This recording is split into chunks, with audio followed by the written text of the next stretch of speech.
ഇത് official secret act എന്ന് പറഞ്ഞ ആക്ട് ഉണ്ടല്ലോ, അതിൽ ചാരവൃത്തി അതിലാണ് വരുന്നത്, എസ്പിയനേജ്. അപ്പോൾ ഇത് CISFും നേവിയും ഒക്കെ കാണുന്നത് നമ്മളോട് അഭയം ചോദിച്ച് വന്ന ഒരു കപ്പൽ, ആ കപ്പലിൻ്റെ ഡീറ്റെയിൽസ്, അതിൻ്റെ കോർഡിനേറ്റ്സ് ക്രിസ്റ്റൽ ക്ലിയർ ആണ്. ഏഷ്യാനെറ്റിൻ്റെ വീഡിയോ അവർ പുറത്തു വിട്ടതാണ് വാർത്തയായിട്ട്. അതിൽ കൃത്യമായിട്ട് നമുക്ക് അക്ഷരങ്ങൾ വായിക്കാം, അതിൻ്റെ ഡെക്കിൽ നിൽക്കുന്ന ആൾക്കാരെ കാണാം. അത്ര സൂക്ഷ്മമായ വിവരം സാറ്റലൈറ്റിന് പോലും ഇത്ര കൃത്യമായിട്ട് കിട്ടില്ല. കാരണം ഇവിടെ നിന്ന് അടുത്ത് നിന്ന് എടുക്കുന്ന മൂവി ക്യാമറയുടെ ക്ലാരിറ്റി സാറ്റലൈറ്റിനുണ്ടാവില്ല.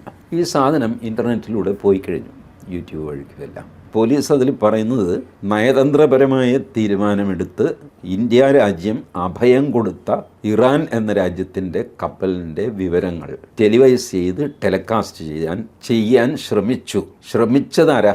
റിപ്പബ്ലിക്കാണ്. മറ്റവർ ശ്രമിച്ചതല്ല, അവരെടുത്തിട്ട് വിട്ടുകഴിഞ്ഞു. അപ്പോൾ അവരുടെ FIR വരുമ്പോൾ ശ്രമിച്ചു എന്നല്ല, അത് ചെയ്തു എന്ന് തന്നെ ഇറക്കേണ്ടി വരും. പിന്നെ അത് ഞങ്ങൾക്ക് ഇൻറ്റൻഷൻ ഉണ്ടായിരുന്നില്ല, അത് ഇതെന്നൊക്കെ പറഞ്ഞിട്ട് എത്ര കാലം കഴിഞ്ഞിട്ട് അത് ഇന്ന് ഊരാൻ പറ്റുമെന്ന് പറഞ്ഞുകൂടാം. 14 വർഷം വരെ ശിക്ഷ കിട്ടുന്ന കുറ്റമാണത്. 14 വർഷം വരെ ചാരവൃത്തിയായിട്ടാണ് അത് കൂട്ടുന്നത്. നിർഭാഗ്യവശാൽ ഇതിന് കേസെടുക്കേണ്ടത് കേരള പോലീസാണ്. CBIക്ക് കേസെടുക്കാം, പക്ഷേ CBI പിണറായി വിജയൻ്റെ അനുമതി വേണം, അത് കൊടുക്കില്ലല്ലോ. അപ്പോൾ CBIക്കൊന്നും ചെയ്യാൻ പറ്റില്ല. പിന്നെ NIAയിൽ ഇത് പെടുത്താം, അതിനുള്ള വകുപ്പൊക്കെ ഉണ്ട്. പക്ഷേ NIA അത്ര ബുദ്ധിമുട്ടി വളഞ്ഞു ചുറ്റി അതൊക്കെ ചെയ്യുമോ എന്ന് എനിക്ക് സംശയമാണ്. ഏതായാലും ഇതാണ് സാഹചര്യം.